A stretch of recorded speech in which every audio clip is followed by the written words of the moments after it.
Quest Diagnostics just dropped its Q1 2026 earnings, and the numbers are turning heads. Whether you're an investor, a healthcare watcher, or just curious about what's happening inside one of America's largest diagnostic lab companies, stick around because we're counting down the top 10 takeaways from this call, and number 1 might genuinely surprise you. Coming in at number 10, Quest raised its full-year guidance.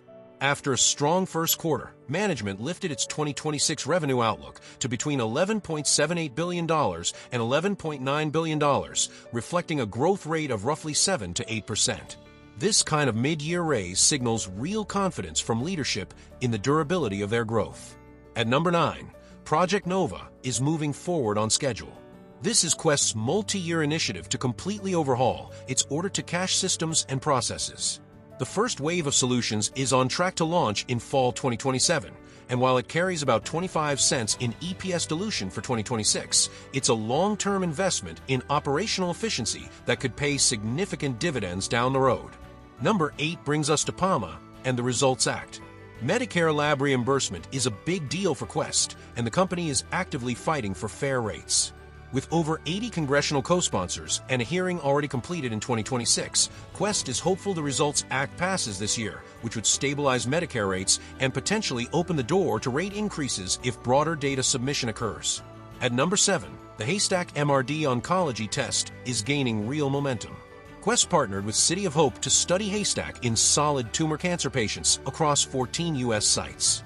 They've secured PLA codes with Medicare reimbursement pricing, and while it's early days for EPS contribution, management is clearly bullish on this test's potential. Number 6 is the consumer health explosion. Quest's direct-to-consumer platform, QuestHealth.com, grew in the high 20% range, and its wellness partnerships with wearable companies and consumer health brands grew even faster. These aren't just nice-to-have channels anymore, they're becoming a core growth engine. Number 5 highlights AI and automation as real productivity drivers. Quest's AI tools aren't just a talking point, they're delivering results. Customer service agents using AI saw a 40% productivity boost. And the new Quest AI Companion, powered by Google Gemini, was used approximately 350,000 times by patients trying to understand their lab results. This is meaningful, measurable impact.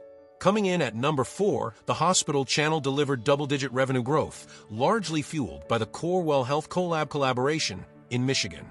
Quest's collab model, where it essentially runs or partners on hospital lab operations, is resonating, and the pipeline for new hospital deals remains strong. Number 3 is a jaw-dropping data point. Quest's Alzheimer's AD-Detect blood test more than doubled in revenue year over year. As physicians increasingly turn to blood-based diagnostics over costly PET scans for Alzheimer's detection, Quest is positioned as the go-to provider, with a proprietary multi-biomarker algorithm boasting 90% or greater sensitivity and specificity. At number 2, adjusted diluted EPS grew approximately 13% to $2.50 per share, up from $2.21 a year ago. This bottom-line growth was driven by organic revenue gains and productivity improvements from automation and AI, even while absorbing wage increases and weather headwinds. That's disciplined execution. And the number 1 takeaway: Quest delivered 9.2% revenue growth in Q1, reaching $2.9 billion, and almost all of it was organic. That means it came from real demand for Quest innovations, not just acquisitions. With volume up nearly 11% and strength across physician, hospital, and consumer channels, this quarter makes a compelling case that Quest's strategy is working. The diagnostic lab giant isn't just growing, it's accelerating. If you found this video helpful, don't forget to subscribe for more earnings analysis from Earnings Central.